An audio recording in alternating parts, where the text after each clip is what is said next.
The autumn sun rose slowly over the small town of Millbrook, Pennsylvania, painting the sky in shades of orange and pink that reflected off the morning dew. Main Street was quiet at this hour, with only a few pickup trucks rolling past the old brick buildings that had stood there for generations. The air carried that particular crispness of October mornings.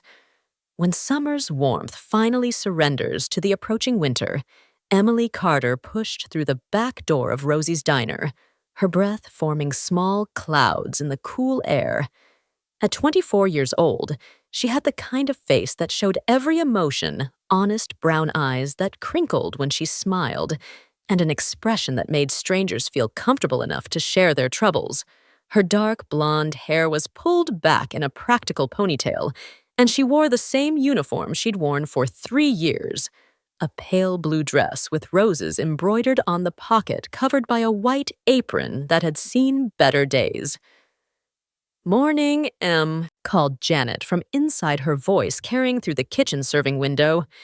Janet was 53, had worked at Rosie's for 20 years, and knew everything about everyone in Millbrook. Coffee's fresh. Emily smiled as she tied her apron. "You're a lifesaver, Jan. I overslept again. That's the 3rd time this week, honey. You staying up late studying again." Emily poured herself a cup of coffee, the steam rising to warm her face. "Just trying to get through that online business course. If I can finish it, maybe I can manage something better than this." She gestured around the diner, immediately feeling guilty. "Not that this is bad. I know what you mean," Janet interrupted kindly, flipping pancakes on the griddle. "You've got dreams bigger than Millbrook. Nothing wrong with that. Your mama would be proud you're trying to better yourself." The mention of her mother brought a familiar ache to Emily's chest. 3 years gone, and the grief still caught her by surprise sometimes. The diner had been her mother's favorite place where they'd shared countless breakfasts before Emily's world had fallen apart. Now she worked here, living paycheck to paycheck in a studio apartment above the hardware store, trying to save enough to maybe someday start over somewhere else. 7:15 a.m. Morning rush begins. The diner filled quickly with the breakfast crowd. Tom Wilson, who owned the gas station down the street, took his usual spot at the counter. The Morrison family parents and 3 kids squeezed into their favorite booth. Old Mr. Hendrick sat by the window with his newspaper, ordering the same thing he'd ordered every morning for 40 years: 2 eggs over easy wheat toast and black coffee. Emily moved between tables with practiced efficiency, her smile genuine despite her exhaustion. She had a gift for remembering orders, for knowing that Mrs. Chen liked extra napkins for her grandchildren, that Deputy Brooks always needed his coffee topped off 3 times, that young Amy Foster was saving up for college and appreciated when Emily accidentally gave her extra hash browns. Emily Sweetheart called Mrs. Chen from booth 3. "Could we get some more orange juice?" "Coming right up, Mrs. Chen." The morning passed in its familiar rhythm, the clatter of dishes, the hiss of the griddle, the comfortable murmur of conversation, the smell of bacon and fresh coffee. This was Millbrook. Predictable, safe, unchanging. Emily had grown up here, and while part of her longed for something more, another part of her loved the simplicity of knowing everyone, of being known. 10:30 a.m. The discovery. By mid-morning, the rush had slowed to a trickle. Janet went on her break, and Emily took the opportunity to handle the trash, one of the less glamorous parts of the job. She grabbed 3 heavy bags from the kitchen and pushed through the back door into the alley behind the diner. The alley wasn't much to look at. Cracked asphalt, a dumpster that had seen better days, the brick walls of the diner on one side, and the old pharmacy on the other. A few weeds pushed through the pavement, cracks stubborn and determined. The October breeze carried the scent of fallen leaves from the maple trees that lined Main Street. Emily hoisted the first bag into the dumpster, then the second. As she lifted the third, she heard something a small sound like a whimper or a stifled cough. She froze, listening. There it was again. "Hello," Emily called out, her voice uncertain. "Is someone there?" Silence. Then, from behind the dumpster, came the unmistakable sound of rapid breathing, someone trying very hard to be quiet and failing. Emily's heart quickened. She set down the trash bag carefully and moved around the dumpster, not sure what to expect. A stray dog. Maybe a raccoon. But the breathing sounded human, and that worried her more. "I'm not going to hurt you," she said softly, the way you'd speak to a frightened animal. "Are you okay back there?" She peered around the dumpster's edge and her breath caught. A boy sat huddled against the brick wall, his knees pulled up to his chest, his arms wrapped around them. He couldn't have been more than 8 or 9 years old. His clothes dark pants, and what had once been a white button-down shirt were filthy, covered in dirt, and what looked like grass stains. His face was smudged with grime, his dark hair disheveled and sticking up in odd angles. But it was his eyes that caught Emily's attention. Large, dark, and filled with such fear that it made her chest ache. "Oh, honey," Emily breathed instinctively, dropping to a crouch a few feet away, making herself less threatening. "What are you doing out here?" The boy said nothing, just stared at her with those huge, terrified eyes. Emily's mind raced. A child alone, dirty, hiding behind a dumpster. Nothing about this was right. Her first instinct was to call someone, the authorities, anyone. But something in the boy's expression stopped her. He looked like a cornered animal ready to bolt if she made the wrong move. "Are you hungry?" she asked gently. The boy's eyes flickered just for a moment toward the diner's back door. That tiny movement told Emily everything she needed to know. "Wait here," she said, standing slowly. "Just wait here. Okay, I'm going to get you something to eat." She expected him to run, but he didn't move. As Emily backed toward the door, keeping him in sight, she noticed details that didn't quite fit. Despite the dirt, his clothes looked expensive, well-made. There was a watch on his wrist. She couldn't see it clearly, but it caught the light in a way that cheap watches didn't. And his shoes, though scuffed and dirty, were quality leather. 10:35 a.m., an act of compassion. Emily slipped back into the kitchen, her mind spinning. Janet was still on break, probably outside the front having her cigarette. The lunch cook, Ray, wouldn't arrive for another hour. She was alone, and she had to make a decision. She moved quickly, grabbing a clean plate. 2 pancakes, a generous helping of scrambled eggs, 3 strips of bacon, and some fresh fruit from the cooler. She added a large glass of milk, and after a moment's hesitation, wrapped up some cookies that Mrs. Patterson had brought in that morning. Her hands shook slightly as she worked. This wasn't protocol. She should call someone. Deputy Brooks had been in earlier. She could call the sheriff's department. They'd know what to do. But something held her back. The terror in that child's eyes. The way he'd looked at her, as if expecting the worst. Emily grabbed a clean dish towel, dampened it with warm water, and loaded everything onto a tray. She glanced around the kitchen one more time, then pushed back out into the alley. The boy was still there, still pressed against the wall, but his eyes tracked her movement with laser focus. "I brought you breakfast," Emily said, kneeling down about 5 feet from him and setting the tray on the ground. "You don't have to tell me anything. You don't have to talk at all, but you need to eat, okay?" She slid the tray toward him slowly, then stood and backed away several steps, giving him space. For a long moment, the boy didn't move. His eyes went from her face to the food and back again, as if trying to determine if this was some kind of trap. Emily could see the internal war playing out across his young face, suspicion fighting against desperate hunger. Hunger won. The boy lunged forward, grabbing the plate with both hands. He ate like someone who hadn't had a meal in days, stuffing the eggs into his mouth with his fingers barely chewing before swallowing. Emily winced, worried he'd make himself sick. But she didn't try to stop him. She'd seen enough in her years at the diner to recognize true hunger when she saw it. "Slow down, sweetheart," she said gently. "There's plenty. No one's going to take it from you." The boy paused, looking up at her with egg on his chin, and something in his expression shifted slightly. The fear still there, but joined now by something else.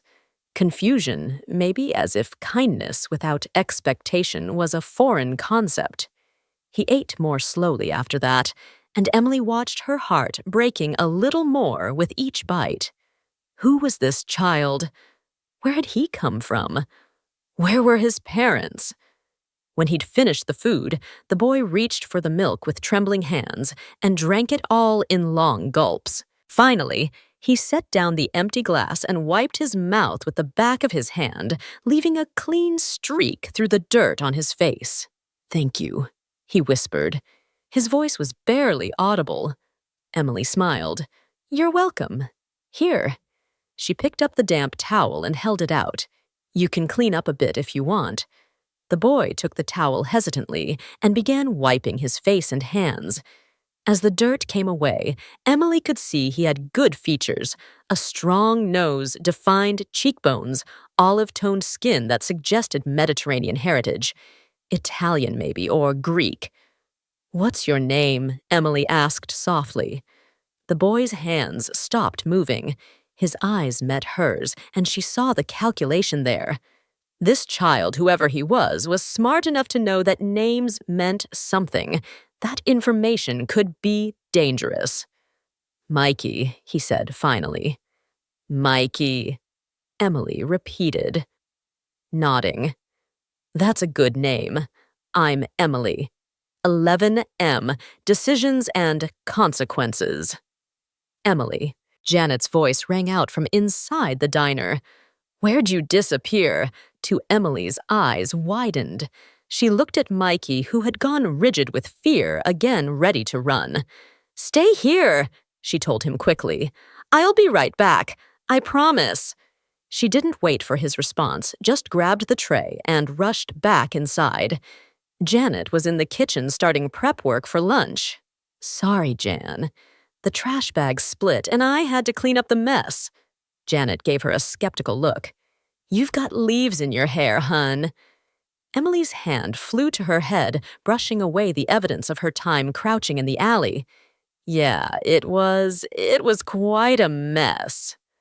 "Mm-hmm." Janet didn't push it, but her eyes were knowing. "Well, we've got a party of 6 coming in at 11:30, so shake a leg." Emily nodded and quickly washed the dishes, her mind racing. She couldn't leave Mikey out there. The temperature was supposed to drop this afternoon, and rain was forecast for evening, but she also couldn't bring him inside. Janet would have questions. Customers would see him. And then what the authorities would be called, and something told Emily that might be the worst possible outcome. She'd worked at Rosie's long enough to know the schedule by heart. Ray would arrive at noon to start lunch prep. Janet would leave at 2:00 for her daughter's dentist appointment. If Emily could just keep Mikey hidden until then, she'd have a window to figure out what to do next. During her next break, she snuck back outside with a fleece blanket from her car and a bottle of water.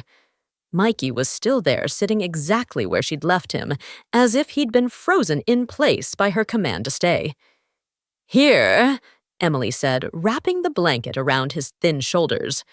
"It's getting cold." "Why are you helping me, Mikey?" asked suddenly. His voice was stronger now, fed and slightly less afraid. Emily sat down on the ground beside him, keeping a respectful distance.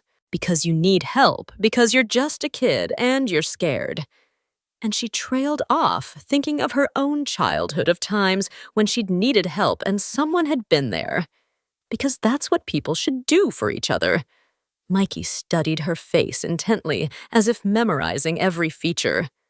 Most people don't. The sadness in those 4 words hit Emily like a physical blow.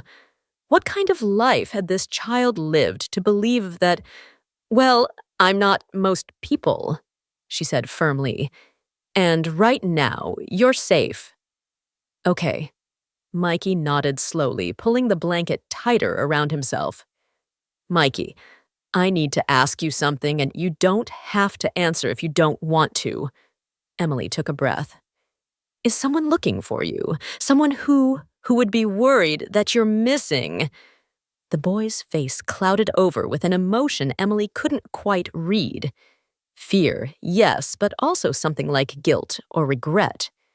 Maybe he whispered, "Do you want to go home?" I don't know. His voice cracked slightly. It's complicated. Emily understood. Complicated. Her whole life had been complicated since her mother passed. The medical bills, the creditors, the daily struggle to keep her head above water. But this was a different kind of complicated, she sensed. This was the kind that a child shouldn't have to deal with. Okay, she said gently. You don't have to decide right now, but Mikey, I work until 6 hours tonight. When I get off, I'm going to take you somewhere safe and warm, and we're going to figure this out together. Can you stay hidden here until then? Yes, Mikey said immediately. I'm good at hiding. Another statement that broke Emily's heart. There's a storage room, Emily said, thinking quickly. Through that door. She pointed to a side entrance she'd almost forgotten about, one that led to a small room where Rosie kept extra supplies. No one uses it much. You could wait in there. There's even an old cot from when Rosie used to work overnight. Would that be better than out here? Mikey's eyes lit up at the prospect of being inside, truly sheltered. Could I? Come on. Emily stood and offered her hand. After a moment's hesitation, Mikey took it. His hand was small and cold in hers, and Emily felt a surge of protective instinct so strong it nearly overwhelmed her. This child, this scared, hungry child, who'd somehow ended up behind her diner. She was going to make sure he was okay, whatever it took. 11:45 a.m. Hidden away. The storage room was small but adequate. Boxes of paper napkins lined one wall, industrial-sized containers of cooking oil another. In the corner sat the old cot, exactly as Emily remembered it, with a thin mattress that had seen better days, but was clean enough. It's not much, Emily said, pulling the cord on the single overhead bulb. Dim light filled the space. But no one comes in here except maybe once a week to grab supplies. You'll be safe. Mikey looked around the small room as if it were a 5-star hotel. It's perfect, he said quietly. Emily found an old blanket on a shelf, shook it out, and laid it over the cot. You should rest. You look exhausted. I am. Mikey admitted, climbing onto the cot and curling up on his side. Even with food in his belly and a blanket around him, he looked impossibly small and vulnerable. I'll come check on you when I can, Emily promised, and I'll bring you lunch later. Okay, Emily. Mikey's voice was drowsy now, sleep already pulling at him. You're really nice. So are you, kiddo? Emily said softly. She moved toward the door, then paused. Mikey, if you need anything, if you get scared, there's a bucket here you can knock over. I'll hear it from the kitchen. Don't be afraid to make noise if you need me. But Mikey was already asleep, his breathing evening out into the deep rhythm of exhausted childhood. Emily stood there for a moment watching him and wondered what on earth she'd just gotten herself into. She closed the door quietly and returned to work, her mind spinning with questions she couldn't answer. 1:30 p.m., the world beyond. Inside Rosie's diner, life continued its normal rhythm. The lunch rush came and went. Emily served sandwiches and soup, refilled coffee cups, and made small talk with customers who had no idea that just beyond the kitchen wall, a mysterious child slept in their storage room. But beyond Millbrook in the wider world that Emily knew nothing about, other forces were already in motion. In a city 3 hours away, phones were ringing. People were mobilizing. Security footage from a gas station 40 mi from Millbrook was being analyzed frame by frame. A child had gone missing. Not just any child, but one whose absence sent shock waves through a network of power and influence that most people didn't even know existed. And as Emily wiped down tables and counted her tips, as Mikey slept peacefully in his hidden refuge, as the autumn sun tracked across the Pennsylvania sky, the distance between these two worlds, the quiet small-town life and the dangerous other realm, was shrinking with every passing hour. Emily checked on Mikey during her 200th break, bringing him a sandwich and more water. He ate more slowly this time with better manners, and she noticed again the contradiction. The expensive watch, the quality of his clothes beneath the dirt, the way he held himself with a certain unconscious dignity, even in his desperate circumstances. "Mikey," she said as he ate, "that's a really nice watch." His hand instinctively covered it. Protective. It was a gift from someone special. He hesitated. "Yeah, someone special." Emily didn't push. She was beginning to understand that this child carried secrets, heavy ones, and she'd learned them when he was ready to share, if he ever was. 30 p.m., closing in. As Emily's shift neared its end, she began to feel the weight of what she'd done, what she was doing. She'd harbored a runaway child, if that's what he was. She hadn't reported him to the authorities. She'd made decisions that could have consequences she couldn't predict. But when she checked on Mikey one last time, before clocking out, when she saw him sitting on the cot with his blanket wrapped around him, looking at her with eyes that held a glimmer of hope they hadn't held that morning, she knew she couldn't have done anything differently. "Ready to go?" she asked. Mikey nodded, standing up and carefully folding the blanket. "Where are we going?" "My apartment," Emily said. "It's not fancy, but it's warm and safe. We can figure out the rest from there." As they prepared to leave through the back entrance, Emily had no way of knowing that she was already on someone's radar. She didn't know about the black SUVs that had been moving through nearby towns all day. She didn't know about the questions being asked, the security footage being reviewed, the net that was slowly tightening around Millbrook. She didn't know that her simple act of kindness feeding a hungry child had already changed the trajectory of her life in ways she couldn't imagine. All she knew was that this child needed help, and she was going to provide it. Tomorrow would bring its own challenges. Tonight, she'd get Mikey cleaned up, fed properly, and rested. Tomorrow, she'd figure out how to do the right thing without putting him in danger. Emily Carter had no way of knowing that tomorrow everything would change. The mansion sat on 15 acres of pristine land, surrounded by tall iron gates and walls that spoke of both wealth and paranoia. The estate was located in an affluent suburb outside Pittsburgh, where old money and new power coexisted in an uneasy balance. The house itself was a masterpiece of Italian architecture. Cream-cold, stone-arched windows and manicured gardens that looked like they belonged in Tuscany rather than Pennsylvania. Inside, 8-year-old Michael Romano Jr. sat at the long dining table in a room that could seat 20 people. The table was mahogany, probably worth more than most people's cars. Crystal chandeliers hung overhead. Paintings and gilded frames decorated the walls. Real art, the kind that appeared in museums, but Michael Jr. ate his breakfast alone. His father's place at the head of the table sat empty, the chair pushed in no plate set. This was normal. His father was always busy, always in meetings, always dealing with business matters that Michael Jr. wasn't supposed to ask about. Maria, the housekeeper, who'd been with the family for 15 years, sat down a plate of eggs and toast. Ida Piccolo, she said gently, using the Italian term of endearment.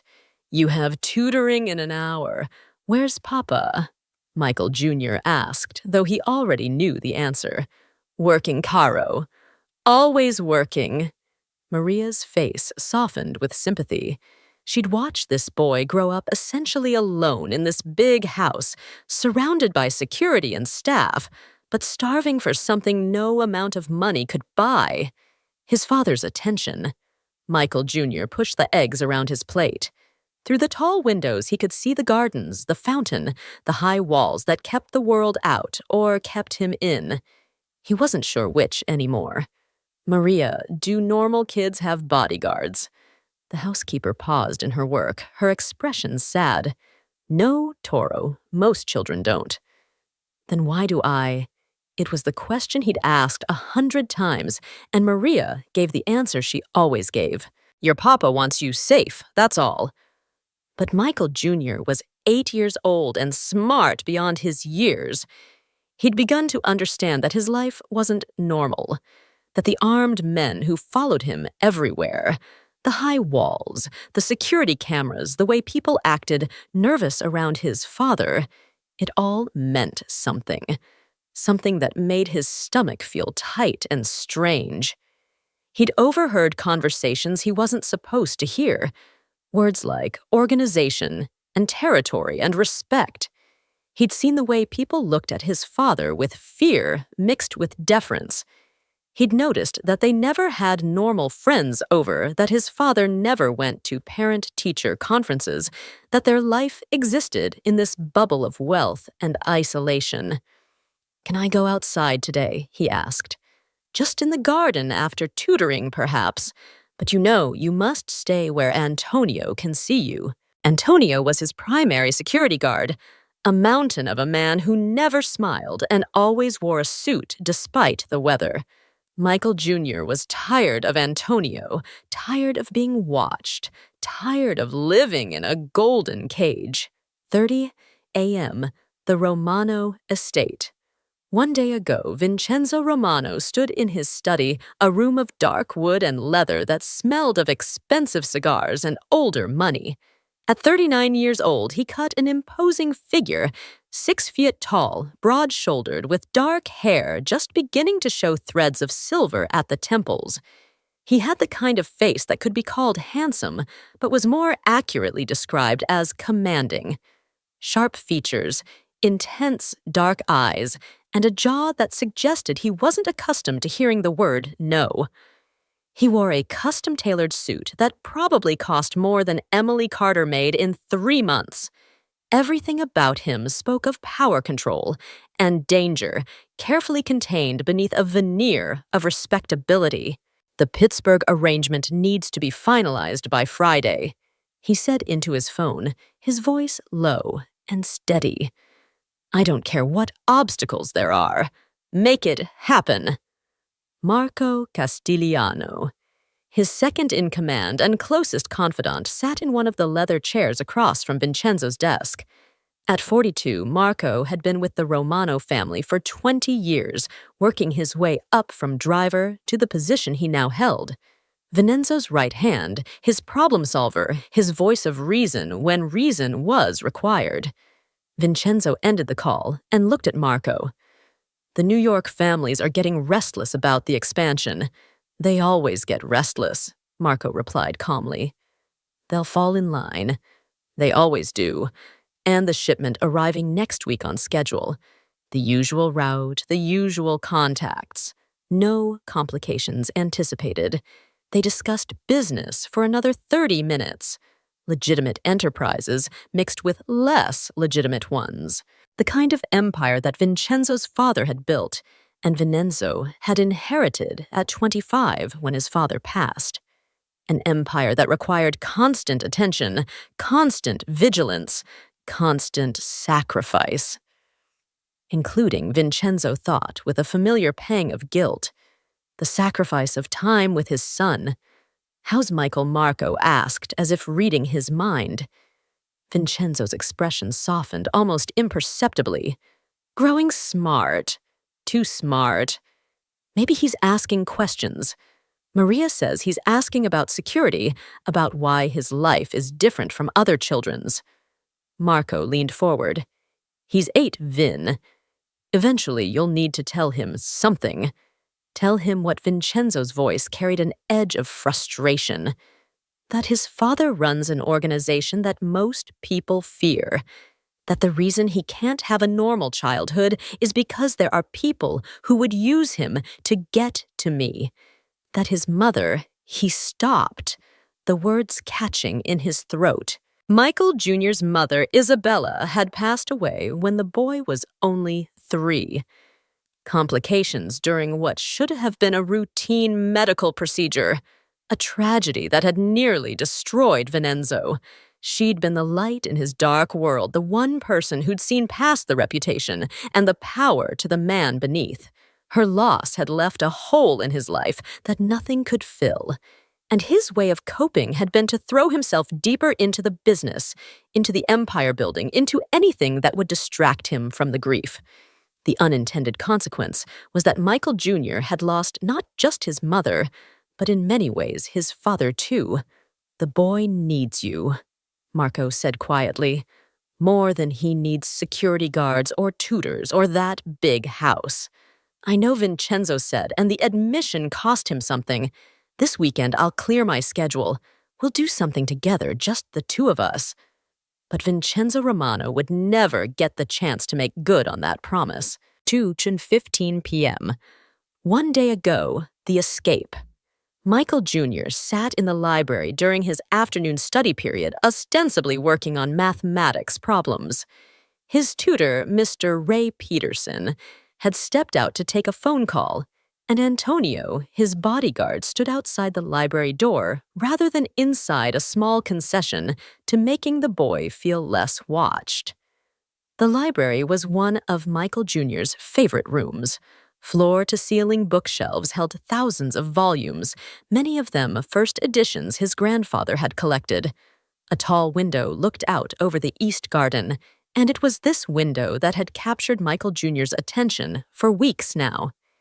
It was old original to the house, and unlike the other windows throughout the mansion, it didn't have the new security sensors installed. Michael Jr. had noticed this detail 3 months ago and had been thinking about it ever since. The window opened. He'd tested it during a previous study session, and below it was a rose trellis that looked sturdy enough to climb down. Today, looking at that window, something inside Michael Jr. snapped. He was tired of the walls, tired of the guards, tired of eating meals alone, tired of his father's empty promises of time together that never materialized. He wanted to see what existed beyond the gates, wanted to walk down a street without Antonio hovering 2 steps behind, wanted to be just a normal kid, even if only for a little while. Before he could talk himself out of it, he crossed to the window and opened it. The autumn air rushed in cool and smelling of freedom. He looked back at the library door still closed. Mr. Peterson's voice audible from down the hall. Michael Jr. climbed onto the window seat, then carefully maneuvered himself out onto the trellis. His heart pounded so hard he could hear it in his ears. The ground looked much farther away than he'd thought, but he'd already committed. Hand over hand, foot by foot, he descended the trellis thorns from the roses, catching on his good shirt, but not stopping him. When his feet hit solid ground, he felt a rush of exhilaration, unlike anything he'd ever experienced. He'd done it. He was outside, unguarded, alone. The estate was large, but Michael Jr. knew every inch of it from his supervised outdoor time. He knew where the cameras were positioned, where the security team patrolled, where the weak points in their coverage existed. He'd never planned to use this knowledge, but apparently some part of him had been preparing for this moment anyway. He ran through the garden, keeping low, his expensive shoes getting muddy in the flower beds. He reached the back wall where old oak trees grew close enough to provide cover. One of them, his favorite for climbing during supervised play, had a branch that extended over the wall. Michael Jr. climbed. He'd always been good at climbing one of the few physical activities he excelled at. Up into the oak tree along the branch that scraped against the stone wall, and then his heart in his throat, he jumped. He landed hard on the other side on grass that was public property, not part of the Romano estate. For the first time in his life, he was outside the walls, without permission, without supervision, without anyone knowing where he was. Michael Jr. ran. He didn't have a plan beyond this moment. He just knew he needed to run, needed to put distance between himself and the life he was fleeing, even if he didn't fully understand why he needed to flee it. Present day, 10:45 a.m., the Romano estate. Vincenzo sat in his study, the phone pressed to his ear, his other hand clenched into a fist on the desk. His face had gone pale beneath his olive complexion, and when he spoke, his voice was deadly quiet, the kind of quiet that made experienced men nervous. "What do you mean he's gone?" Antonio stood before the desk, a man who'd faced down dangerous situations without flinching now, looking like he'd rather be anywhere else. "Mr. Romano, we've searched the entire property. He's not here. We believe he left sometime between 2 and 3 hours yesterday afternoon." Yesterday, Vincenzo's voice could have cut glass. "My son has been missing for over 20 hours, and I'm only hearing about this now. Sir, we thought we hoped we could find him before you had to admit you'd lost track of an 8-year-old child." Vincenzo stood abruptly, his chair rolling back. "An 8-year-old child who was your sole responsibility." Marco entered the study, quickly reading the tension in the room. "Vin, we need to approach this strategically." Strategically, Vincenzo turned on him, and Marco saw something in his friend's eyes he'd rarely seen. Fear. Not the calculated weariness that came with their line of work, but genuine, primal fear. "My son is missing, Marco. My son I know, and we're going to find him, but we need to think clearly." Marco's voice was calm, anchoring. "Have you checked with the authorities? I called our contact at the police department the moment I was informed," Antonio said. "They've issued an alert, but discreetly. No media involvement yet." "Good," Marco nodded. "We can't afford a media circus. Too many questions about why a child from this address went missing." Vincenzo paced behind his desk, his mind racing. He can't have gone far on foot. A child his age without resources. Sir Antonio interrupted hesitantly. His room was searched. Some clothes are missing, and he paused. "The emergency cash you kept in his nightstand. 500, it's gone."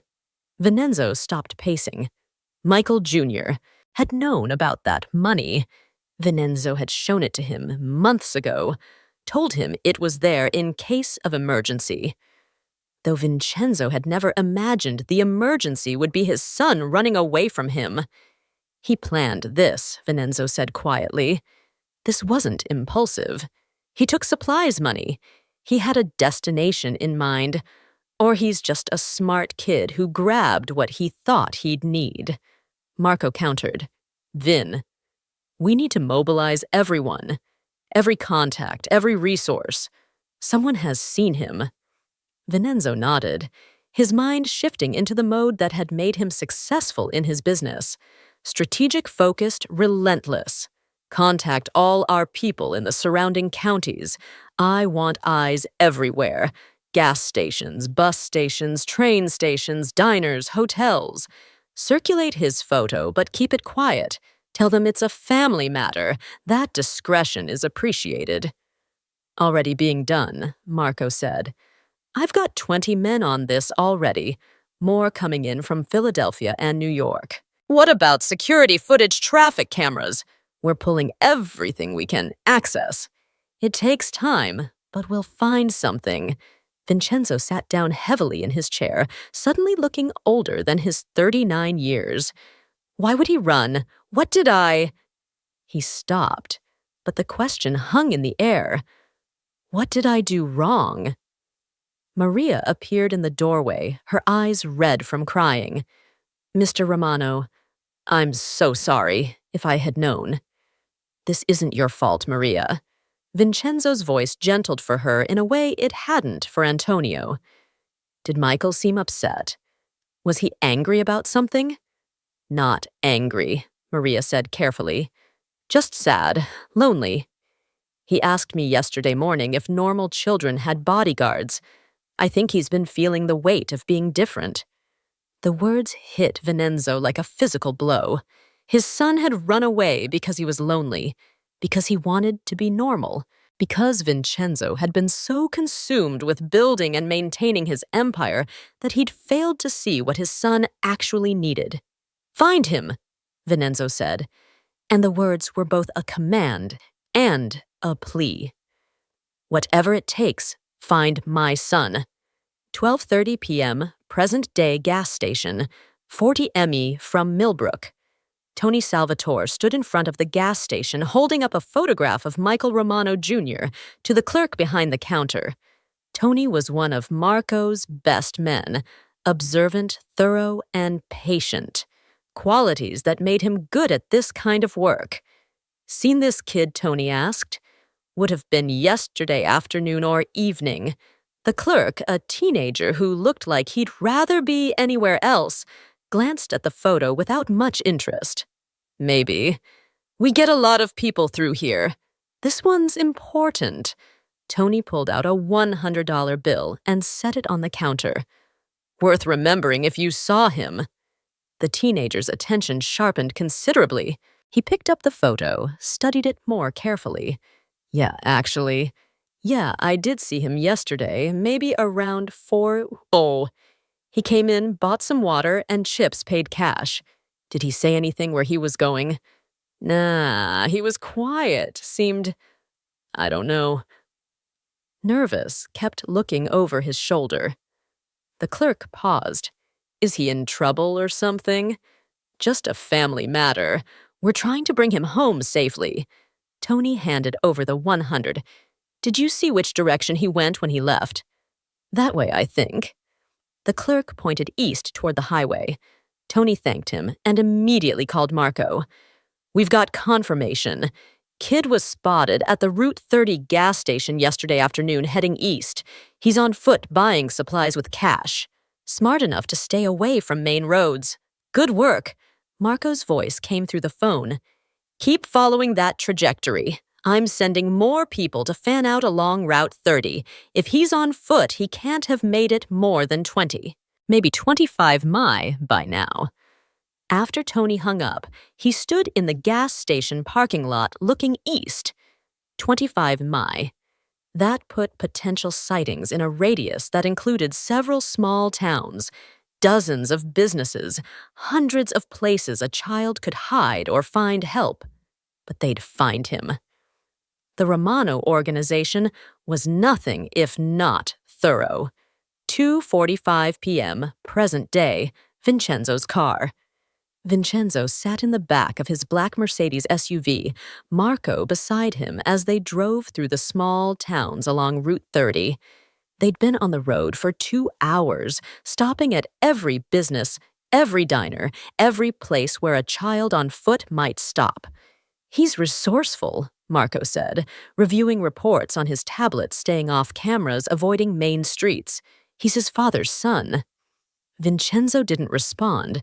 He stared out the window at the passing landscape, the small-town America his son had fled into, so different from the insulated world of the Romano estate strip malls and gas stations, mom-and-pop restaurants, and family-owned shops, places where everyone knew everyone, where a stranger, especially a child alone, would be noticed. We'll find him, Vin Marco said quietly. Before nightfall, I promise you that. And when we do, Vincenzo asked, still not looking at his friend. When we bring him back to that house, that life he ran away from, what then? Do we post more guards, build the walls higher, make his cage even more secure? You give him what he needs, Marco said. Time attention, a father, not just a provider. Vincenzo finally turned to look at him. You know what I am, what I do. You know why that house needs those walls. Why my son needs protection. I can't change that. No, Marco agreed. But you can change how much of yourself you give to the business versus how much you give to him. The empire will survive if you delegate more. Your relationship with your son might not survive if you don't. It was a truth Vincenzo had been avoiding for years, and hearing it spoken aloud made it impossible to ignore any longer. His phone buzzed. A text from Tony. Possible sighting? Millbrook Diner following up. Millbrook. Vincenzo said, leaning forward to tell the driver. Head to Millbrook, 4:15 p.m., present day, Emily's apartment. Emily Carter stood in her small studio apartment staring at her phone. She'd called in sick to work for the first time in over 2 years, and Janet had sounded genuinely concerned, which made Emily feel guilty for lying, but she couldn't go in, not with Mikey, who was currently sitting at her tiny kitchen table clean for the first time since she'd found him. She'd drawn him a bath, given him some clothes that had belonged to her younger cousin left behind on a visit months ago, and made him a proper meal. Without the dirt, he looked even younger, more vulnerable, and those dark eyes seemed to see right through her.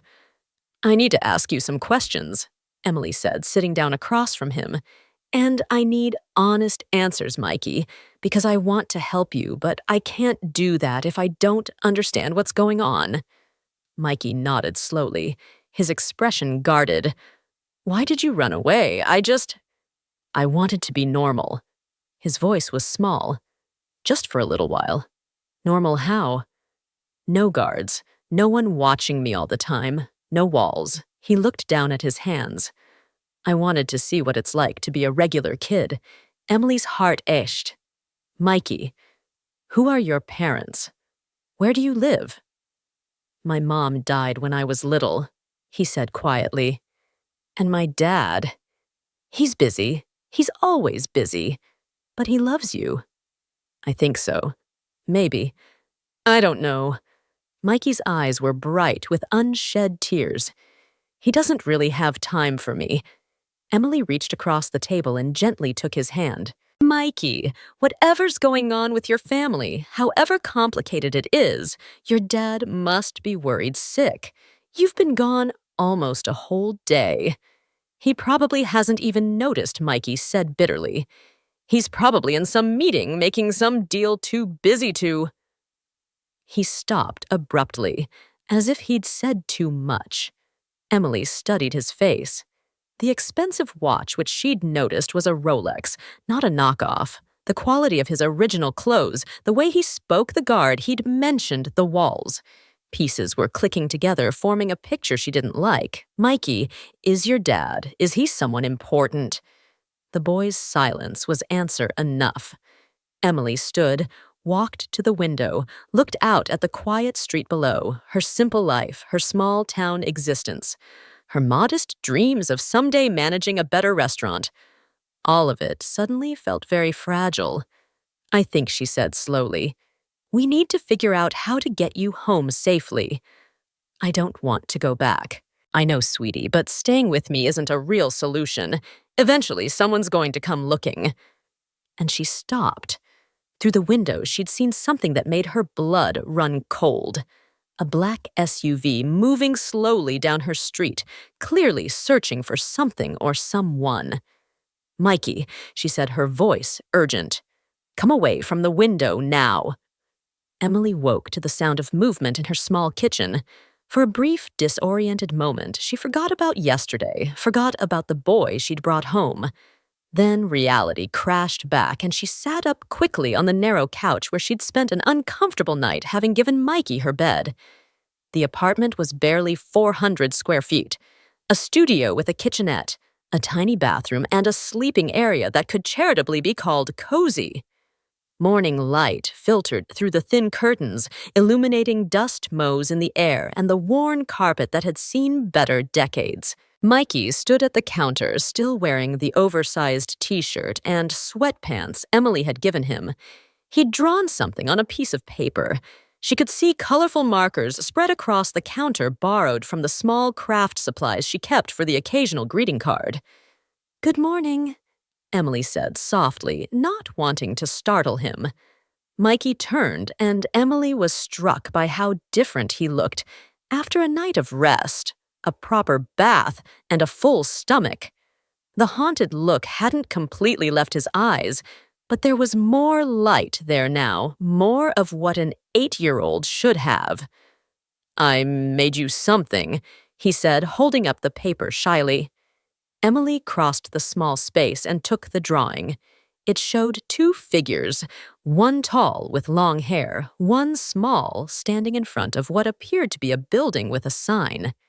The diner, Emily realized. Above them, Mikey had drawn a sun with an exaggerated smile in the words, "Thank you, Emily," and careful, precise handwriting. "This is beautiful, Mikey," Emily said, her throat tight with emotion. "Can I keep it?" He nodded enthusiastically. "I like drawing. My tutor says I'm good at it." "Your tutor." Emily filed away this detail. Private tutors suggested wealth privilege more pieces of the puzzle she was trying to solve. "I don't go to regular school," Mikey explained, settling onto the small couch. "Mr. Peterson comes to the house to teach me.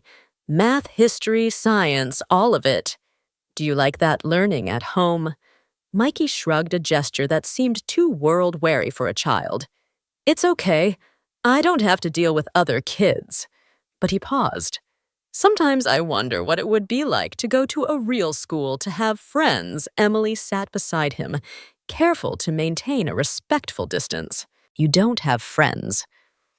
"There are some kids at my father's, at the places he goes sometimes, but they're not really friends. They're just kids whose parents know my dad." Mikey picked at a loose thread on the couch cushion. "It's not the same."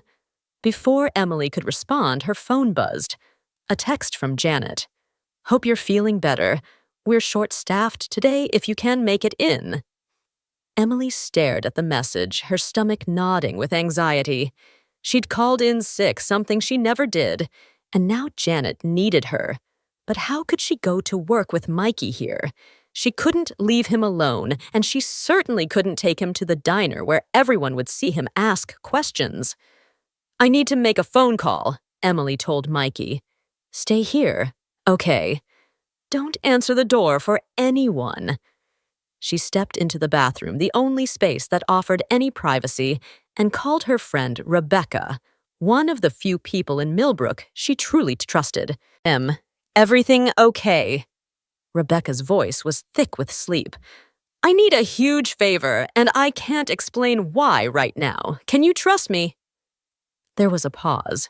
Rebecca had been Emily's best friend since high school, had held her hand through her mother's illness, had helped her move into this tiny apartment. If anyone would help without demanding explanations, it was Rebecca. "What do you need? Can you cover for me?" "Tell Janet, I'm really sick, that you talk to me and I sound terrible. Buy me one more day, Emily. What's going on? I promise I'll explain everything soon, but right now I just need time to figure something out. Please, Becca." "Okay," Rebecca said slowly. "Okay, I'll cover for you, but you owe me the full story." "I know, thank you. I love you." Emily ended the call and leaned against the bathroom sink, studying her reflection in the spotted mirror. She looked exhausted, dark circles under her eyes, her hair a mess. What was she doing, harboring a runaway child, lying to her boss, hiding secrets she didn't fully understand? But when she returned to the main room and saw Mikey sitting on her couch, small and vulnerable, and trusting her completely, she knew she couldn't have made any other choice. 15 a.m.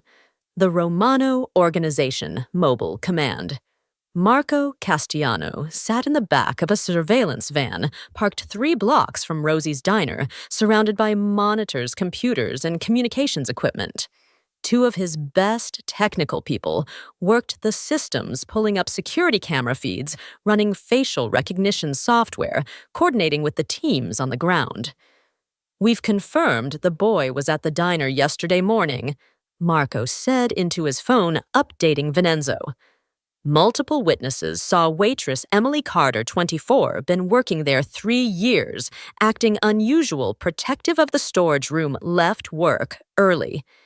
She called in sick today for the first time in over 2 years.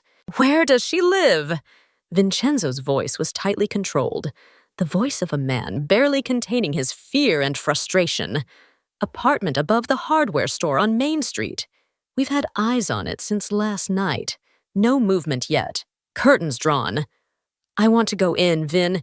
We need to be smart about this. If your son is in there, we don't want to spook him into running again. And if this woman helped him, she might be the key to getting him to come home willingly." There was silence on the line. "Then what do you suggest?" "Let me make contact first." Professional, non-threatening. "Feel out the situation. If Michael's there, if he's safe, we approach this delicately. And if he's not there, if something's happened to him." Marco heard the edge in Vincenzo's voice, the barely controlled fear that could quickly turn into something more dangerous. "Then we adjust our approach. But let's not assume the worst. Every indication is that this woman helped him out of kindness, not malice. Find him Marco, whatever it takes. 9:30 a.m., Emily's apartment." Emily had made breakfast scrambled eggs, toast, orange juice, and watched Mikey eat with an appetite that suggested he was finally beginning to feel safe. They'd talked about small things, his favorite books, the movies he liked, the subjects he found interesting. Mikey was articulate and bright, with a curiosity about the world that his isolated upbringing hadn't managed to suppress. "Emily," Mikey said, pushing his empty plate away. "Can I ask you something?" "Of course. Why are you helping me?" "You don't even know me." Emily considered the question carefully. "When I was your age, my mom got really sick. We didn't have much money and things were scary. But people in this town helped us, brought us meals, helped with bills, just showed up. They taught me that sometimes helping someone isn't about what you get back. It's just about doing what's right." "Not everyone thinks that way," Mikey said quietly. "No, they don't. But enough people do. Enough people are good." Mikey looked at her with those dark, too wise eyes. "My father, he's not a bad person. He just lives in a different world, a world where trust is dangerous, where kindness can be a weakness." Emily felt a chill run down her spine. "Mikey, what does your father do?" Before he could answer, there was a knock at the door. Both of them froze. Emily's heart hammered against her ribs. She put a finger to her lips, signaling Mikey to be quiet, then moved silently to the door and looked through the peephole. A man stood in the hallway, mid-40s, well-dressed in a dark suit with the kind of bearing that suggested authority and danger in equal measure. He looked directly at the peephole, as if he knew she was looking. "Miss Carter," he called through the door, his voice calm and professional. "My name is Marco Castagnano. I need to speak with you about a boy you may have helped yesterday. I'm not law enforcement, and I'm not here to cause trouble. I just need to talk." Emily's mind raced.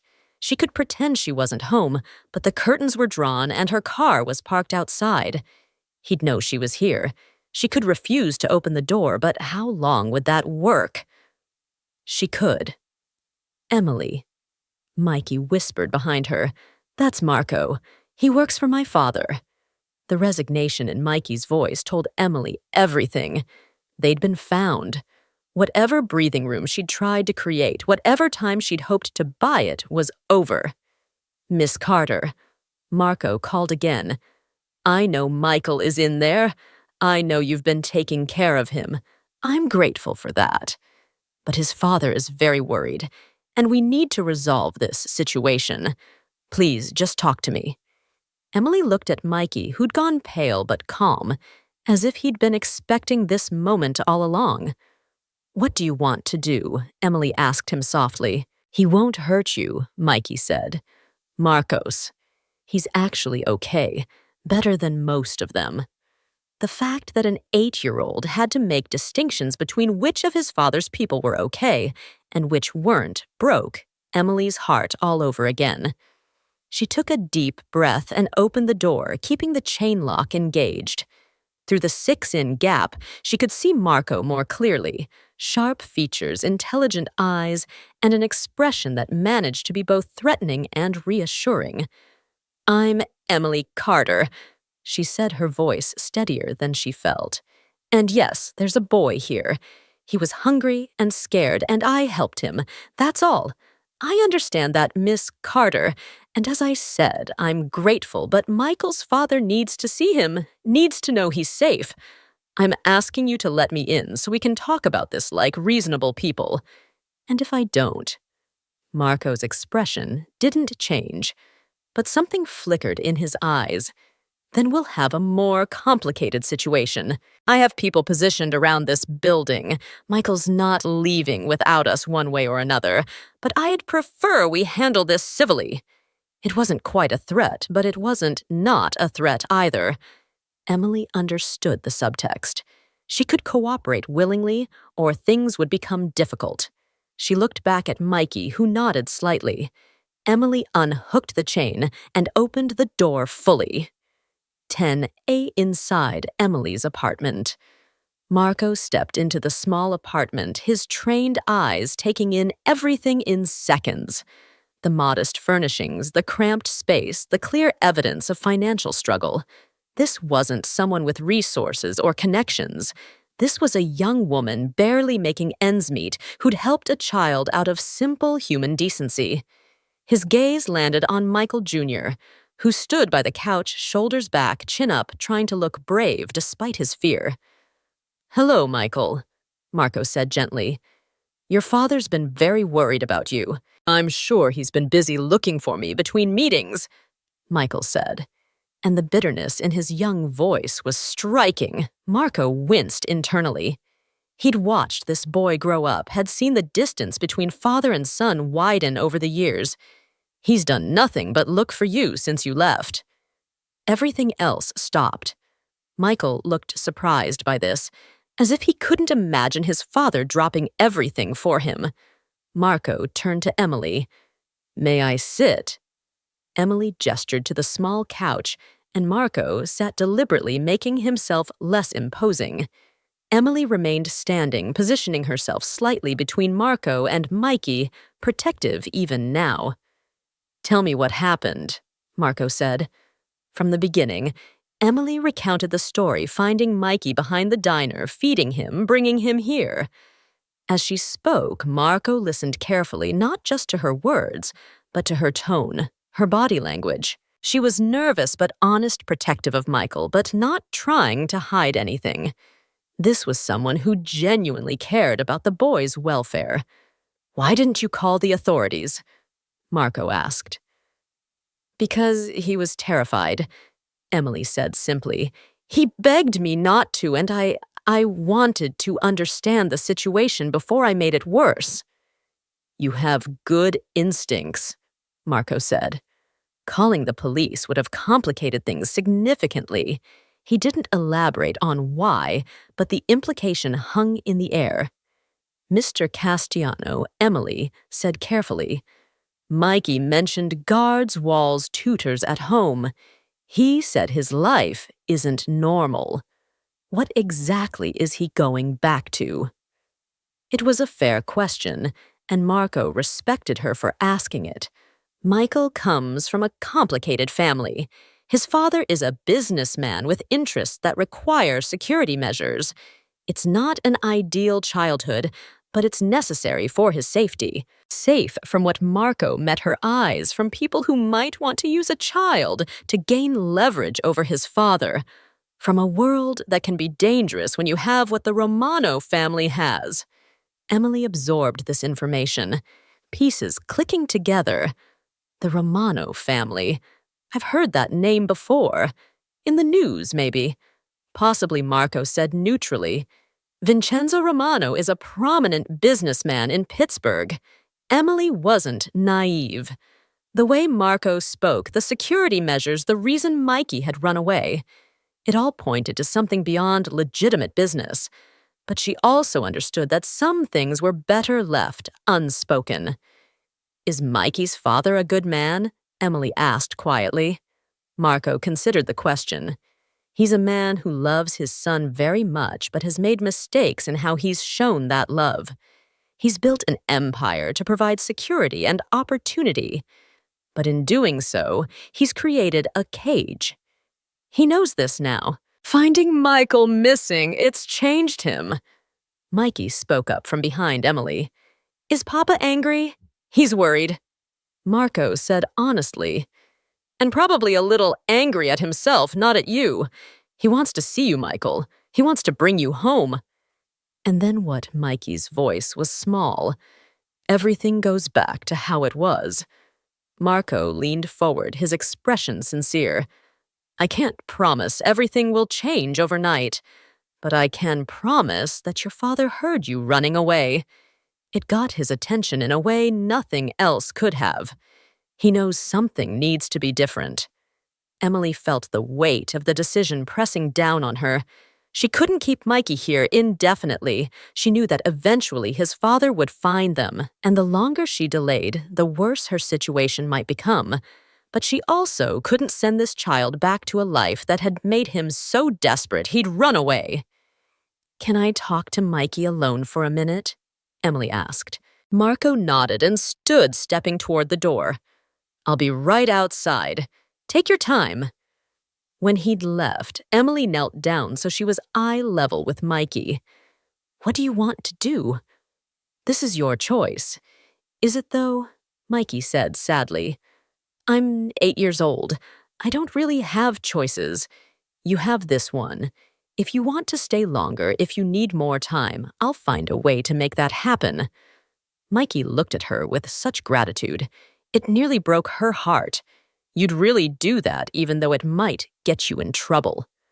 I would. But Mikey, I think maybe your dad needs to hear from you how you feel. Maybe he can't change everything, but maybe he can change some things, and you won't know unless you give him the chance. Mikey was quiet for a long moment, thinking. Finally, he said, Will you come with me when I see my father? I'm scared to face him alone. If they'll let me, yes, absolutely yes. Mikey nodded slowly. Okay, I'll go back, but only if you're there too. Emily hugged him. This brave, lonely little boy who'd stumbled into her life and changed it forever. Then she stood and opened the door. Marco was waiting, phone in hand. We've reached a decision, he asked. Mikey will go with you, Emily said. But I'm coming too. He wants me there when he sees his father. Marco's eyebrows rose slightly. Miss Carter, I don't think you understand what you're asking. This is a private family matter. I understand perfectly. Emily interrupted, surprising herself with her firmness. But Mikey asked me to come, and I'm not sending him off with strangers alone. So either I come or we wait here until someone explains to me exactly why I can't. A small smile played at the corner of Marco's mouth. This young woman had more courage than sense, but he admired her protective instinct. I'll need to clear it with Vincenzo. He stepped into the hallway to make the call. Emily could hear his low voice, but not the words. When he returned, his expression was unreadable. Mr. Romano has agreed to meet with you both. But Miss Carter, I need to be clear about something. You're about to enter a world very different from the one you know. Once you do, certain things can't be unknown. Are you sure you want to do this? Emily looked at Mikey, who was watching her with hope in his eyes, and made her decision. I'm sure. 30 a.m. The drive. They traveled in a black SUV with tinted windows. Emily in the back seat with Mikey Marco up front beside the driver. The vehicle was luxurious all leather and technology worth more than Emily had made in the past 3 years combined. As they left Millbrook behind, Emily watched her small town disappear in the side mirror and wondered if she'd ever see it the whole way again. She'd crossed a threshold, stepped into something bigger and more dangerous than her quiet life had prepared her for.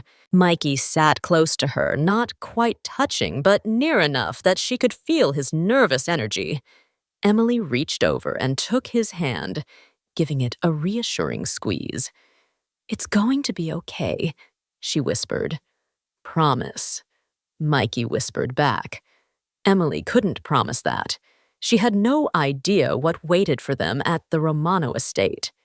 But she squeezed his hand again and hoped her presence alone might be enough to see him through whatever came next. Through the window, she watched Pennsylvania countryside roll past, autumn colors brilliant against a perfect blue sky. It was a beautiful day, the kind that usually made her grateful to be alive.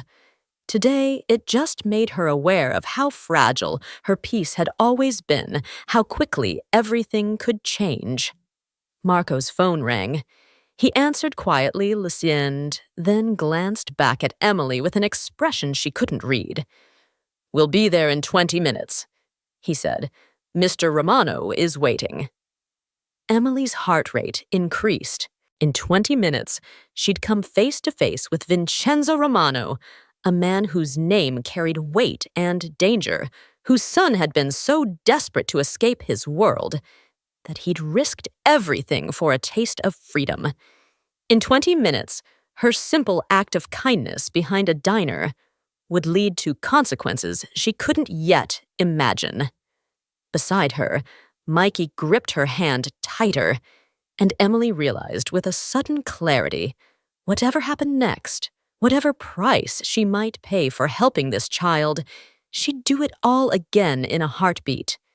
Some things were worth the risk. Some moments of humanity mattered more than safety. Emily Carter was about to discover just how high the price of kindness could be. 11:50 a.m. Approaching the Romano estate, the SUV turned off the main road onto a private drive lined with ancient oak trees, their branches forming a canopy overhead that filtered the autumn sunlight into golden patterns. Emily's breath caught as the estate came into view, a sprawling mansion of cream-colored stone that looked like it had been transplanted directly from the Italian countryside. Manicured gardens stretched in every direction, fountains sparkled in the distance, and the sheer scale of wealth on display made her small-town life feel impossibly distant. "Wow," Mikey whispered, and Emily realized this was the first time he'd seen his home from this perspective as an outsider might see it with fresh eyes unclouded by familiarity. The iron gates opened automatically as they approached, and Emily noticed the security cameras, the subtle but unmistakable presence of guards positioned at strategic points. This wasn't just a home. It was a fortress, disguised as paradise. Marco glanced back at them. Mr. Romano was in his study. "Michael, your father is very eager to see you." Mikey's hand tightened in Emily's grip. "Is he angry?" "He's relieved," Marco said carefully. "Everything else. You'll work through together." The SUV pulled up to the main entrance where wide stone steps led to massive wooden doors. A woman in her 60s stood waiting. Gray hair pulled into a neat bun, wearing a simple black dress and an expression of profound relief. "Maria," Mikey said softly. The moment the vehicle stopped, Maria rushed down the steps. Marco opened the door and Mikey practically fell into her arms. The woman held him tightly, speaking in rapid Italian, her voice breaking with emotion. Emily didn't need to understand the words to recognize the love there. This woman had clearly helped raise Mikey, had been terrified for him, was grateful beyond measure to have him back. Emily stepped out of the SUV feeling acutely out of place in her simple jeans and work shirt, surrounded by luxury she could barely comprehend. Maria looked up from Mikey and met Emily's eyes, and something passed between them, one caretaker to another. Recognition of shared concern for this child. "You must be Emily," Maria said in accented English. "Thank you. Thank you for keeping him safe." "I did what anyone would do," Emily said quietly. "No," Maria said firmly. "Most people would not. You risked much for a stranger's child. This is no small thing." Marco gestured toward the entrance. "We should go inside. Mr. Romano is waiting, and we shouldn't delay this any longer." 1 p.m. Inside the Romano estate, the interior of the mansion matched the exterior's grandeur. Marble floors, crystal chandeliers, artwork that Emily suspected might be original pieces by masters whose names she'd recognize. Their footsteps echoed as they walked through halls that seemed designed to intimidate, to remind visitors of the power and wealth concentrated here. Mikey walked beside Emily now, Maria on his other side. Marco led them through the house to a set of dark wooden doors. He knocked twice, then opened them without waiting for a response. "Mr. Romano." "They're here." The study was a room of dark wood and leather bookshelves lining the walls, a massive desk dominating the space. Behind that desk stood Vincenzo Romano. Emily's first impression was of controlled intensity. He was tall, broad-shouldered, wearing an expensive suit that emphasized rather than softened his commanding presence. Dark hair showed threads of silver at the temples. His face was handsome in a sharp, angular way, but it was his eyes that captured Emily's attention. Dark, intelligent, and at this moment filled with such raw emotion that it was almost painful to witness. Those eyes found his son, and everything else in the room seemed to disappear. "Michael," Vincenzo said, his voice rough. For a long moment, father and son just stared at each other across the study. Then Mikey let go of Emily's hand and walked slowly toward his father, each step tentative, as if crossing a great distance. Vincenzo came around the desk and dropped to one knee, bringing himself to his son's level. Emily saw his hands trembling slightly as he reached out to cup Mikey's face, as if confirming the boy was real, was truly here, was safe. "I'm sorry, Papa," Mikey whispered. And then he was crying, and Vincenzo pulled him into an embrace that looked like it might break them both. Emily felt tears sting her own eyes. Whatever else Vincenzo Romano might be, whatever shadows existed in his world, the love for his son was absolutely genuine. She watched this powerful man hold his child and understood that fear and relief in equal measure, the terror of almost losing what mattered most, the overwhelming gratitude of a second chance. Maria touched Emily's arm, gently guiding her toward a chair against the wall. "Give them a moment," she whispered. Emily sat feeling like an intruder on this private reunion. Marco stood by the door, his expression carefully neutral, but Emily saw the slight relaxation in his shoulders, relief that this moment had come without complications. Vincenzo spoke to his son in Italian, his voice low and intense. Mikey responded in the same language, and though Emily couldn't understand the words, she could hear the emotion. Explanation, apology, reconciliation. This conversation had been years in the making, and it was happening now because a lonely child had gotten desperate enough to run.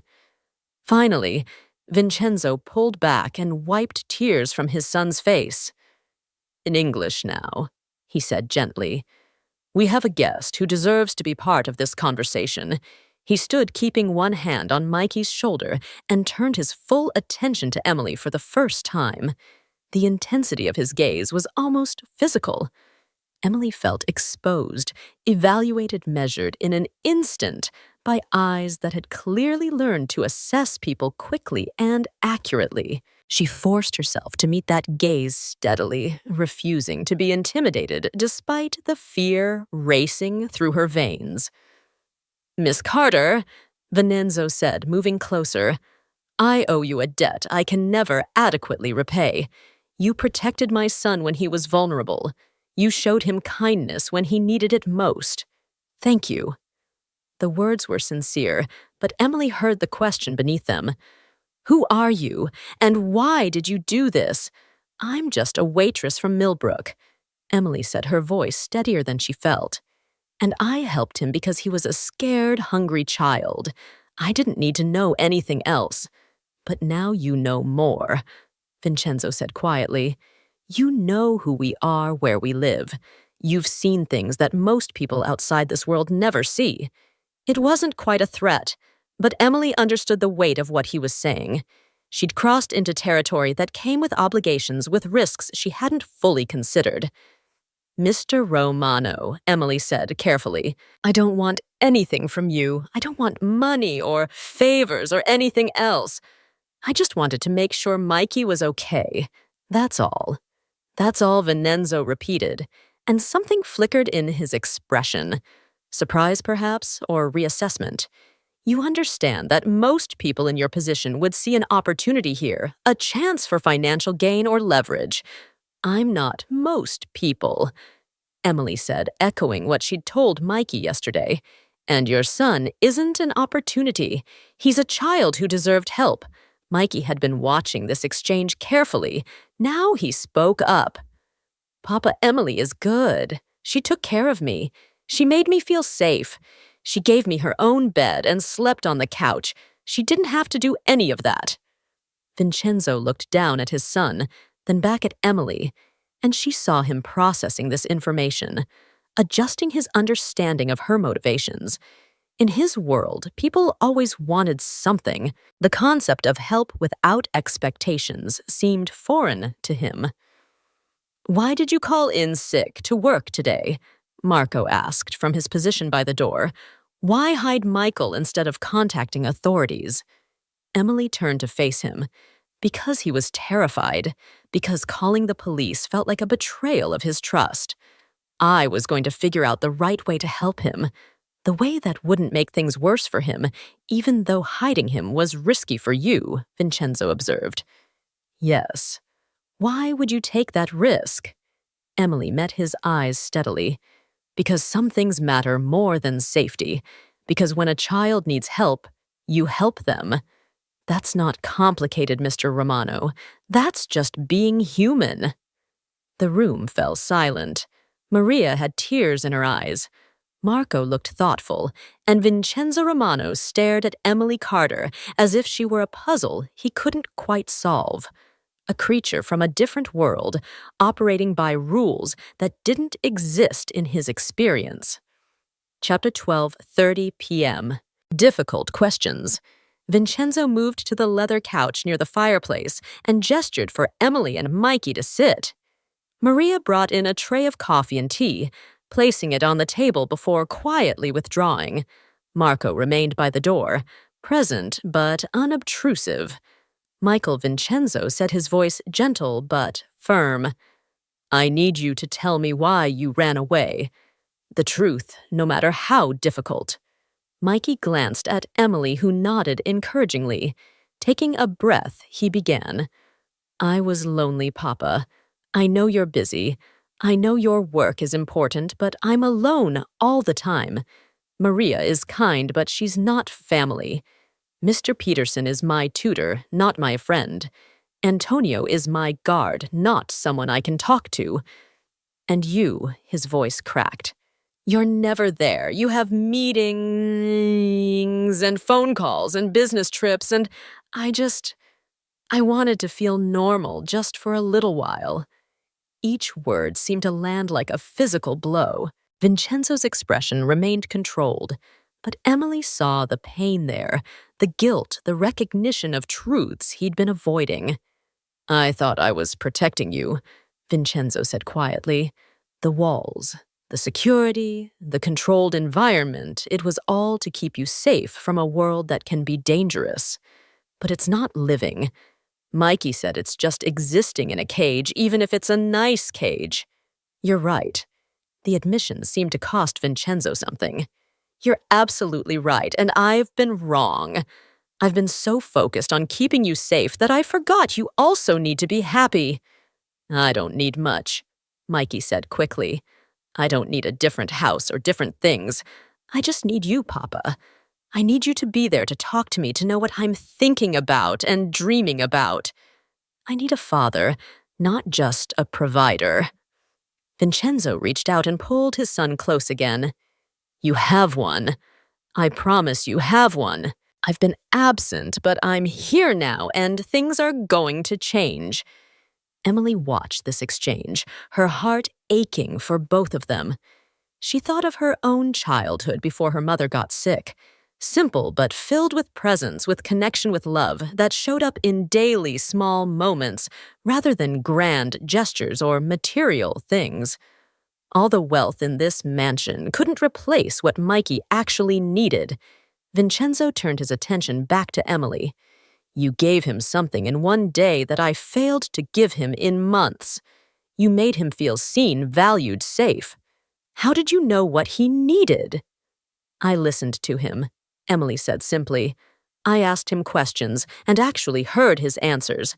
I treated him like a person, not a problem to be managed or a possession to be protected. The criticism was implicit but clear. And Emily half expected anger. Instead, Vincenzo nodded slowly, accepting the truth of it. In my world, he said carefully, trust is a liability. Openness is weakness. I've spent 20 years building walls around my business, around my home, around myself. Those walls kept dangers out, but they also kept connection out. I taught my son to be isolated without meaning to. It's not too late to change that, Emily said. He's 8 years old. He still wants his father's attention. In a few years, if things don't change, he might stop wanting it. This is your chance. You speak very directly for someone in an unfamiliar situation. Marco observed from the door. Emily turned to him. What's the point of anything else? Mr. Romano asked me a question, and I answered honestly. If he wanted platitudes, he wouldn't have brought me here. A small smile played at Vincenzo's lips, the first hint of lightness in his expression since they'd arrived. You're right. I appreciate honesty, even when it's uncomfortable. He paused. Tell me about yourself, Emily Carter. Who are you, beyond a waitress who showed extraordinary kindness to a stranger's child? Emily felt uncomfortable under this scrutiny, but forced herself to answer. I grew up in Millbrook. My mom raised me alone. My father left when I was young. She worked 3 jobs to support us, taught me about helping people, about community. She got sick when I was 20, and we spent the next year fighting an illness we couldn't afford to fight. She died 3 years ago, leaving me with medical debt and an understanding that life is fragile and precious.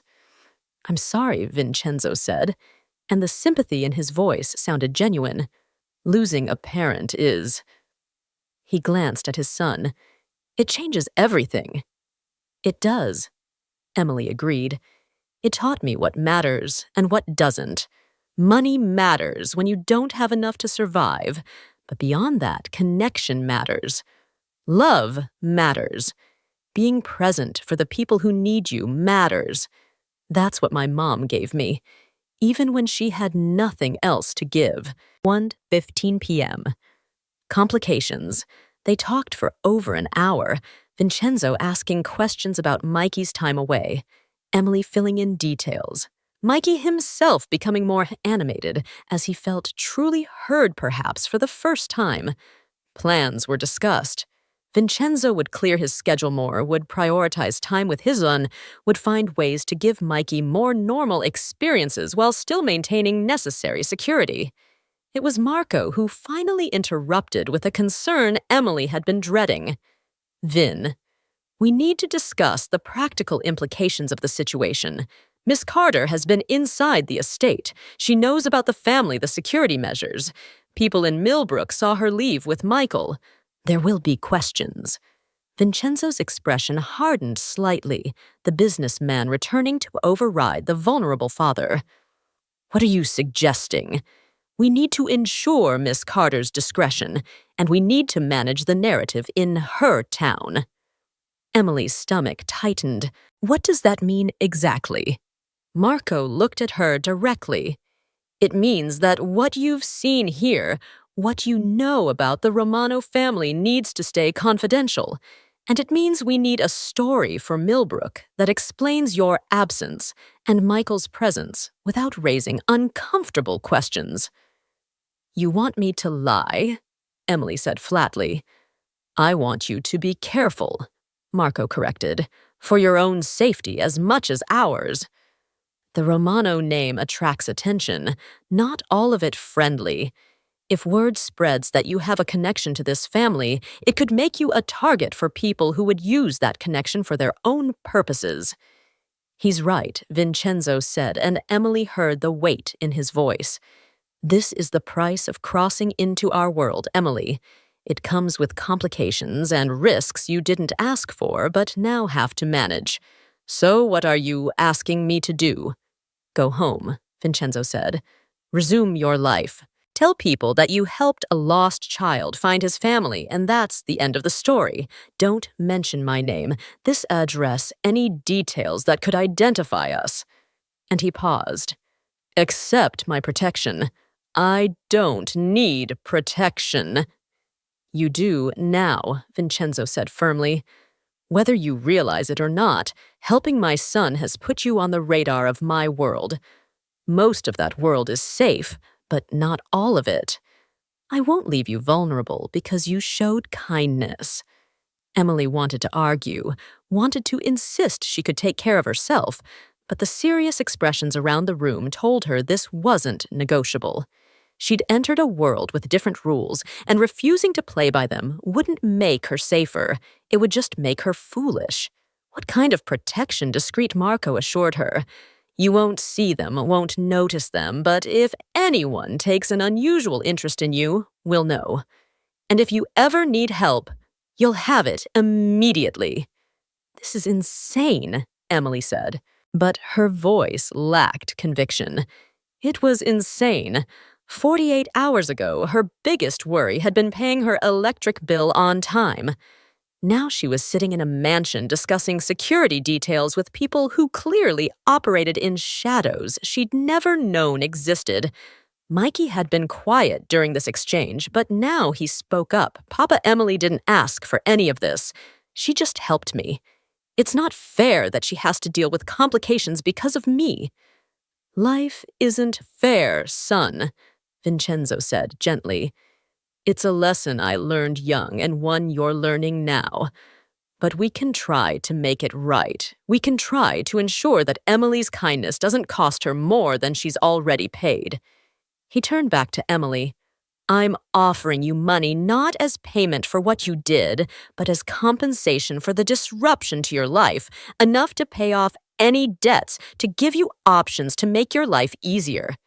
"I already said I don't want money," Emily protested. "I know what you said, but I also know you work at a diner in a small town, that you're taking online courses because you can't afford to quit work and go to school full-time, that you have medical debt from your mother's illness.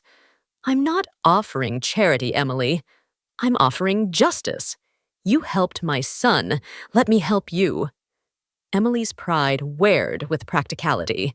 The medical debt had been crushing her for 3 years.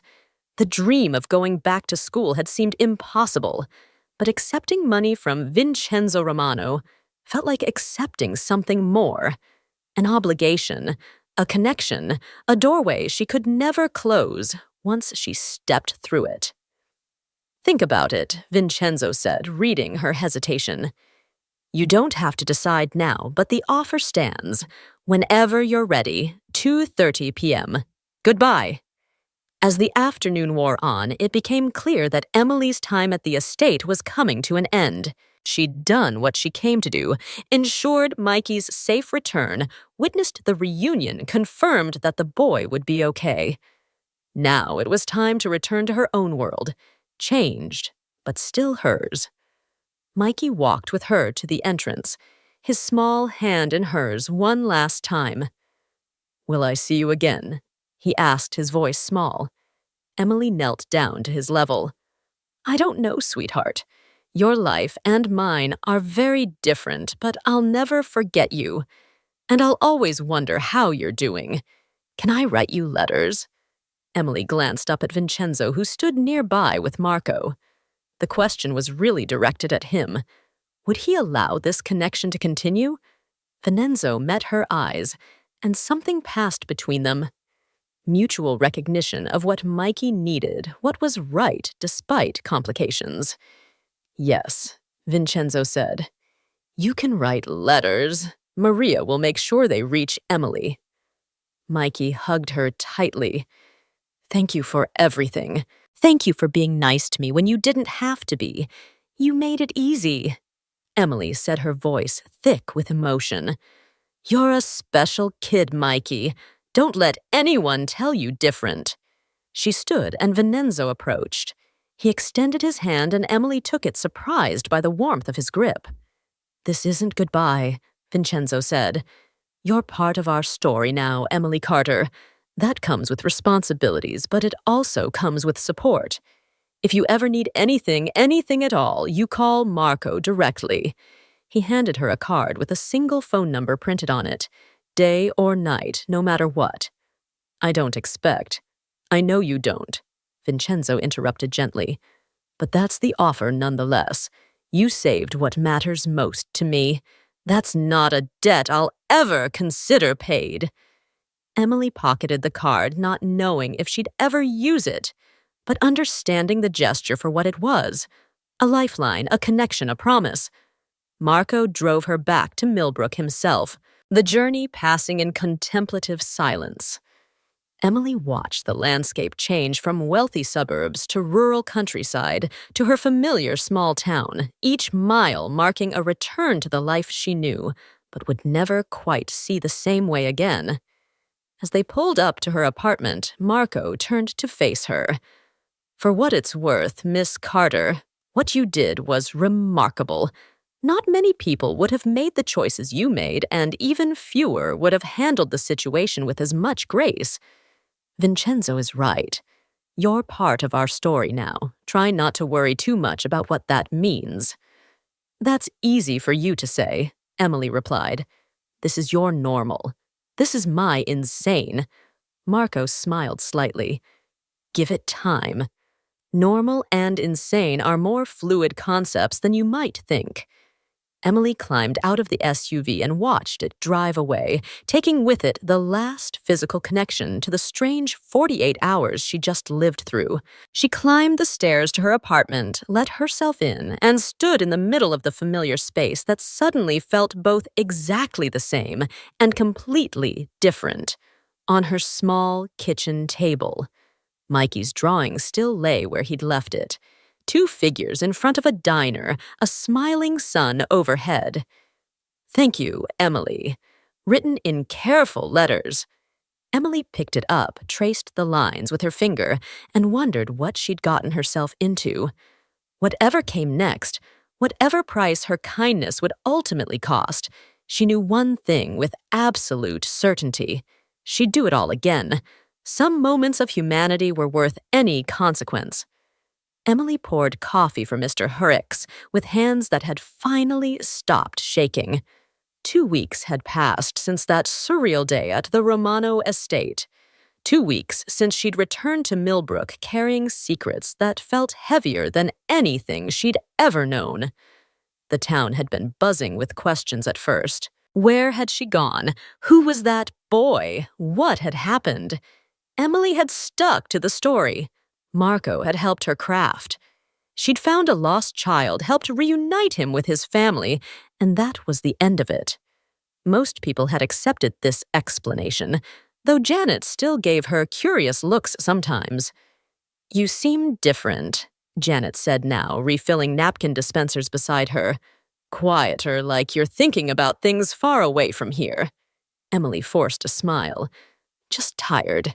You know how it is." But it wasn't tiredness, it was awareness. She noticed things now she'd never noticed before. The car that seemed to be parked on Main Street more often than coincidence would explain, always with someone sitting inside. The way certain customers at the diner paid more attention to her than their meals warranted. Vincenzo's promised protection, invisible but present. At night, alone in her apartment, she'd sometimes take out the card he'd given her, running her thumb over the embossed numbers. She'd received 2 letters from Mikey, so far delivered by mail with no return address. He wrote about his father spending more time with him, about actually having conversations at dinner, about feeling less alone. The letters made her smile and ache simultaneously. Glad that something good had come from all this. Uncertain what her role in their story was meant to be going forward, the man walked into Rosie's diner on a Tuesday afternoon during the quiet lull between lunch and dinner. Emily noticed him immediately. Expensive suit, too polished for Millbrook eyes that assessed the room with professional calculation. He sat at the counter, ordered coffee, and when Emily brought it, he smiled in a way that didn't reach his eyes. Emily Carter. Her blood ran cold. "Who's asking?" "Someone interested in your recent activities helping lost children, making powerful friends." "That's quite a story." Emily's heart hammered, but she kept her voice steady. "I don't know what you're talking about." "I think you do. I think you know exactly who I'm talking about, and I think a conversation between us might be mutually beneficial." Emily sat down the coffee pot carefully. "I need to check on something in the kitchen." She walked away on shaking legs, pulled out her phone with trembling hands, and dialed the number she'd memorized but never called. Marco answered on the first ring. "Miss Carter, there's someone here," Emily whispered, asking questions about Mikey, about the family. "He's not friendly. Stay calm. Stay in public areas. I'm 15 minutes away." Emily returned to the counter to find the man still sitting there, still smiling that cold smile. But something in his expression had changed. He'd received a message on his phone, and whatever it said had altered his demeanor. "I think we're done here," he said abruptly, standing and placing cash on the counter. "Enjoy your coffee, Miss Carter. Stay safe." He left, and Emily watched through the window as he got into a dark sedan and drove away. Within minutes, Marco's SUV pulled up outside. The reality sets in. Marco sat across from Emily in a booth, his expression serious. "The man who approached you works for a group that's interested in the Romano family's activities. They were testing to see if you might be a source of information." "But I don't know anything. You know enough. You've been inside the estate. You have a connection to Michael. In our world, that makes you potentially valuable or potentially vulnerable." Emily felt the walls closing in. "This is what you meant about complications, isn't it?" "This is the price." "Yes," Marco said honestly. "But it's also why we're here, why you're protected. This man won't approach you again. We've made that very clear. But Emily, you need to understand your life has changed. The question now is whether you accept that change or fight against it." Emily looked out the window at Millbrook's Main Street. The same view she'd seen thousands of times, now filtered through new understanding. She'd helped a child, and in doing so, had stepped into a world where kindness came with consequences, where good intentions intersected with dangerous realities. That night, she wrote a letter to Mikey, telling him she was okay, that he shouldn't worry. She didn't mention the man at the diner or the fear that had wrapped around her heart. Some burdens were hers to carry, but she also wrote something else. "Your father was right. Helping you changed my life in ways I'm still understanding. But Mikey, I want you to know that I do it again every single time. Some things are worth the cost. 6 months. Later, an unexpected visit. The black SUV pulled up to Rosie's diner on a spring morning, and Emily's heart skipped when she saw who emerged. Vincenzo Romano, with Mikey beside him. Father and son walked into the diner together, and Emily saw immediately how much had changed. Vincenzo's hand rested on Mikey's shoulder with easy affection. The boy looked happier, lighter, more like a child should look. Emily. Mikey ran to her, and she caught him in a hug. "What are you doing here? Papa brought me," Mikey said proudly. "We're on a road trip, just the two of us, and I asked if we could stop to see you." Vincenzo approached, and his slight smile was genuine. "My son wanted to show you that things are different now better. I thought he deserved that." Emily served them breakfast, pancakes for Mikey, coffee for Vincenzo, and listened as the boy chattered about school he was attending now with appropriate security, about friends he'd made, about weekend trips with his father. As they prepared to leave, Vincenzo handed Emily an envelope. "Don't argue," he said quietly. "Just accept it. Consider it an investment in someone who proved that goodness still exists in the world." After they'd driven away, Emily opened the envelope. Inside was a check enough to pay off all her debts to finish school to start over if she wanted to, and a note in Vincenzo's precise handwriting. "Thank you for teaching my son and me what really matters. VR." Emily stood in the parking lot, tears streaming down her face, understanding finally the full weight of what had happened. She'd fed a hungry boy behind a diner, not knowing he was a mafia boss's son. That simple act had cost her peace of mind, had complicated her life, had exposed her to dangers she'd never imagined. But it had also restored a father to his son, had proven that kindness mattered even in the darkest corners of the world, had shown her that humanity could bridge any divide. The price of kindness had been high, but looking at the check in her hands and remembering Mikey's smile, Emily knew with absolute certainty it had been worth every penny.